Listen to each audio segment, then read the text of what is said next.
سلام علیکم فالوورای گلم و سابسکرایبرای عزیزم، خوش آمدین به یکی از ولاگ های جدید. امروز که بیدار شدم شاورما برشنان تیار کردم، رفت سر کار.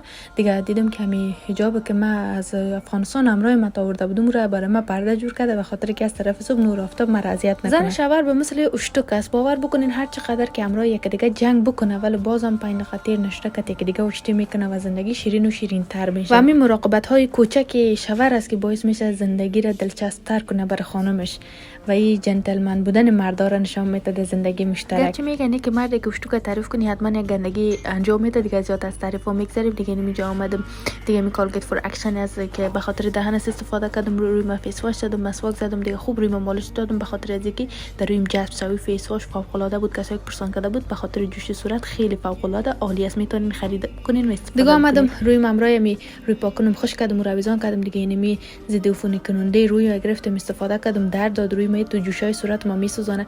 شاورم شهر رفته بودم، روغن موی آملا را خیلی وقت از مزیر نظر داشتم، خیلی ببینه برام توفا آورده که خیلی زیاد خوشحال شدم به خاطر از این سورپرایزی که برام کرده بود. که دیدم دلایم باغ شد، دیگه بیکار شیشته بودم، گفتم بیا خیلی می بوتلای آب معدنی کم برمومتر از کمر برش بزنم، وسایلی که در داخل اینمی انواریم تیتو پرک از داخل از جای به جای بکنم تا بفهمم چی ده چی است و وقتی که چه نیاز دارم دیگه می انواری مخ کدوت نشه. قبلا نمی شانه موی ما کتمی سخکای مویم در داخل می گلاسای پلاستیکی که کم بر ما داده بود تا اون مانده بودم، باز گرفتم یک دانه برازیوم جور کردم، گفتم برس مویم چیزایم در داخل از ایستاچه مقبولتر و معلوم میشه. تشکری خاص میکنم از کسایی که ویدیو مرا میبینن و بر من انگیزه میتن و مرا دختر قابل، دختر با استعداد میگن که ما بسیار زیاد خوشحال میشیم. یعنی دخترها واقعا از تعریف کردنشون خوششون میاد. حس خوشی ما 10 چند میشه وقتی که میبینم 90% کامنت های ما تعریفایی که مرا میکنه دختر خانمای افغانستان است.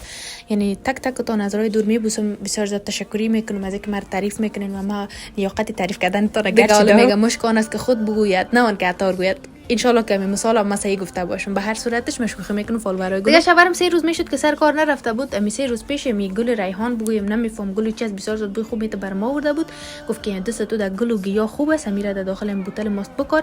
ان شاء الله که اینجا خو نباشیم اولش، ولی اگر بودیم ازش استفاده بکنیم، نبودیم یک بنده خدای دیگه که داخل خانه اومده کانکس ما را گرفت ازش استفاده بکنیم. دیگه از بیرون که میخواد گرفته اومده بود، دیگه این پلاستیک اول کردم. اول ما گل و آووکادوی ما گیاه آووکادوی ما به خاطر که زیاد دادم تهنشین شده خاکش کم زره خاک دسر از اون انداختم. دیگه من قبلا روغنی موی نداشتم، این ویدیو از چند روز قبل است. روزماری را که 3-4 دانه میخک، امی روغنی عادی که از بازار میخوریم به خاطر غذا پختن، یک 3-4 قاشق انداختم. امی روغنی روزماری را انداختم، دیگه میره خوب پودر کردم، در موی مالش دادم چون موی ما بعد رقم صفرا زده بود. یعنی باور بکنید اینقدر صفرای سر ما خوب کرد، رفتم موی سر ما شستم، هر چی صفرا بود از سر ما ریخت کوم گوت. دیگه برای شوام دیگه اینم تو گوشت که خیرات کرده بودن داخل کم گرفتم، کباب کردم در داخل داشت. کباب میگن قرمه میگن نمیفهم، دور از دلتان. ان شاء الله که دیگه گناهکار نشم به خاطر که من در ولاگم نشان دادم.